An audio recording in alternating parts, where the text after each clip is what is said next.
Alright, Shalom. First and foremost, I want to give all praise, glory, and honor unto Yahweh, Bahashim, Yahweh Shai, Bahashim Harakah Kodash, and double honors unto the apostles and elders of JMS Great Millstone, and a sincere Shalom to Yakim bringing out this word in diligence and in truth. I have this video here from YouTube, basically saying, it's entitled, "Can a Civil War Still Happen in America?" So I'm going to play the audio. Will not be a civil war in the United States is because the reason there will not be a civil war in the United States is because there aren't enough people who actually care enough to get off their fucking ass, grab a gun, and go fight. And of the people who do care enough to get off their ass, grab a gun, and go fight, they're only going to be able to walk like a quarter of a mile. Yeah. And then they're going to be out of breath. That's why there's not going to be a civil war inside the United States. I've seen civil wars. They are hard work. I've seen them in Africa, I've seen them in Latin America, I've seen them rage on in the Middle East. What we have here, people can't even conceive what an actual civil war looks like. To get to the place where you have a civil war, so many cuts have happened. The only option left to you is to grab a gun and fight. The reason... Now, he said the reason there will not be a civil war, he basically said because the minds and the motives of the people will never get to a point to where, you know, they'll fight and are willing to lose everything. Well, let's see what the scriptures say about this, because the scriptures give us, you know, the prophecies of a civil war occurring, right? So here it is, he's trying to reason and basically say, oh, well, it won't happen because these factors here in America, I've seen it in the Middle East, I've seen it here and here. Well, the scriptures tell you that there will be civil wars upon Babylon the Great, man, upon the virgin daughter of Babylon, also known as America. This is Mark 3:23. And he said unto them, it's like, and he called them unto him, and said unto them in parables, how can Satan cast out Satan? And if a kingdom be divided against itself, that kingdom cannot stand. And it's clear, it's evident that the U.S. is more divided now than it ever has been in history, man. And that's ultimately because Yahweh Shema Shah is bringing forth that spirit of division, right? When we go into the book of Luke, the 12th chapter, matter of fact, let's grab it. Just to bring the point out, right? This Luke 12 and like 49 and 51, right? This is 49, and it reads, I am come to send fire on the earth, and what will I if it be already kindled? And ultimately, Yahweh Shema Shah is stirring up that spirit of chaos, stirring up that spirit of rebellion, you know, in Babylon. And all it's doing is going to turn into a rolling fire, man. Everything else around it is straight kindling, and that heat is about to catch on to them embers, right? It says, but I have a baptism to be baptized with, and how am I straight until it be accomplished? Suppose ye that I am come to give peace on earth? I tell you, nay, but rather division, right? So what does division bring? Division ultimately brings violence, right? It's bigger than just a two-party system.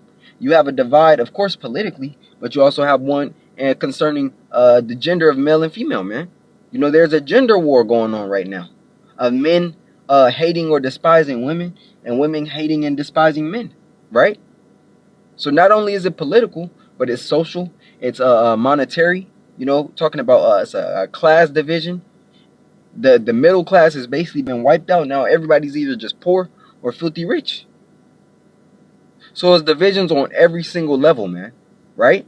I am come to send fire on the earth, and what will I if it be already kindled? It's like it is at 51. Suppose ye that I am come to give peace on the earth? Right. Christians will tell you, oh, that the Lord is coming with peace. That everything is going to be good. All the broken wounds, so to speak, are going to be mended. That's not what the scriptures tell us, right? It says, for from henceforth, right, meaning from here on out, there shall be 5 in one house divided, 3 against 2, and 2 against 3. The father shall be divided against the son, and the son against the father.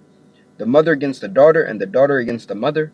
The mother-in-law against her daughter-in-law, and the daughter-in-law against her mother-in-law. So, hey, you're going to have fighting between houses, and you're seeing it. Hey, if you watch the news or subscribe to any news outlets, you see that every day it's been personal judgments that's been going on between family members, man.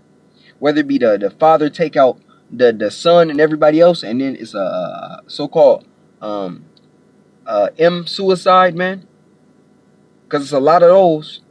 Whether it be those, whether it be the kids taking out the parents, or the kids taking out the grandparents, all of this has been happening, man. So it's evident that this spirit of division and chaos and havoc is running rampant in America, right? So that's just the divide within the household. So let's grab another precept concerning division and the hells to come, right? I'm gonna finish this out of Mark 3:25 down to 26, and then I'm gonna grab another precept. It says, "And if a house be divided against itself, that house cannot stand." And that's America ultimately, right? A house built on a wicked foundation, right? Esau is making sure that everybody is divided. You could literally bring out any subject, and you're gonna have people with varying opinions on it. You got people fighting and arguing about if it's moral for a kid to change their gender. Just lawless stupidity, man. You got people vouching for it, right? That's just one aspect. Immigration. You have varying opinions and sides on that, right? And the Edomites that ultimately are against it, they're joining themselves onto these ICE units and creating, their personal ICE units and going out and hunting Jake, man. So it's so clear to see that civil war is going to happen. It's only a matter of time. America has more guns than people. So him saying, "Oh, he can't see it," or "it's not going to happen," is BS. He is going to fight for what he believes is his. Is not his blessing the sword? So you think he's just not going to use it? Come on now. You got retired military. You got retired police. You got retired security. All levels of protection, so to speak, or protectors, gearing up and doing training simulations in deserts, in forests, all across the country. You don't think these people gonna rebel against their government and ultimately fight against anybody who's not for the America to continue? He's downplaying the American Edomite, man. The American Edomite is crazy too. This second Esdras.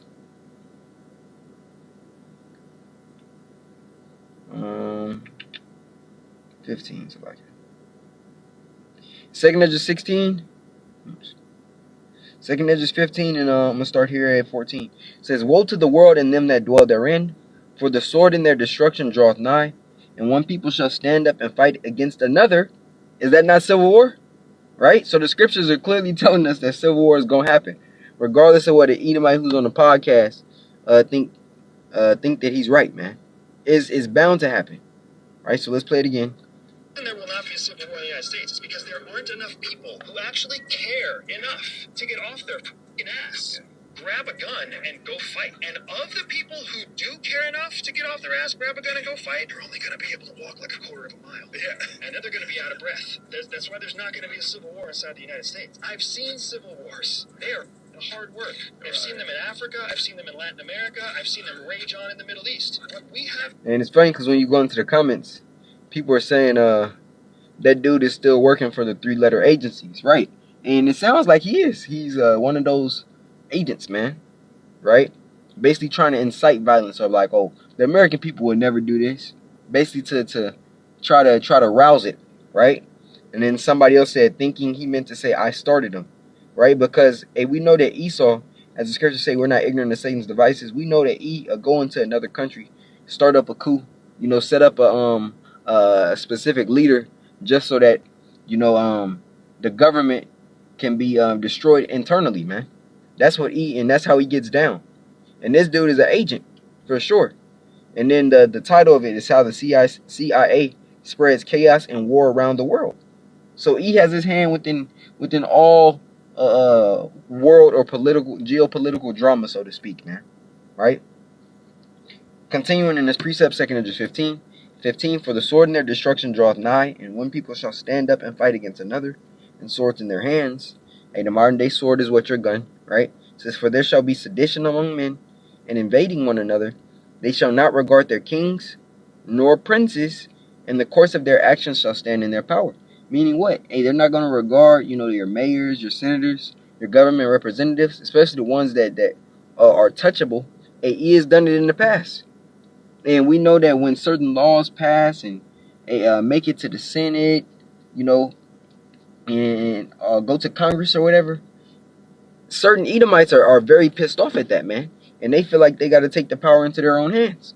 So you're going to see more of that. It says, a man shall desire to go into the city and shall not be able, due to martial law and checkpoints. It says, for because of their pride, the city shall be troubled, the houses shall be destroyed, and men shall be afraid. A man shall have no pity upon his neighbor, right? But shall destroy their houses with the sword and spoil their goods because of the lack of bread and for great tribulation. So civil war is imminent, man. It's imminent. And you're going to see in your city real soon, it's going to be very violent. And just know that, and you heard it from the prophets of Yahweh Bashim Yahushai first, man. Right? So anybody saying otherwise, are just liars.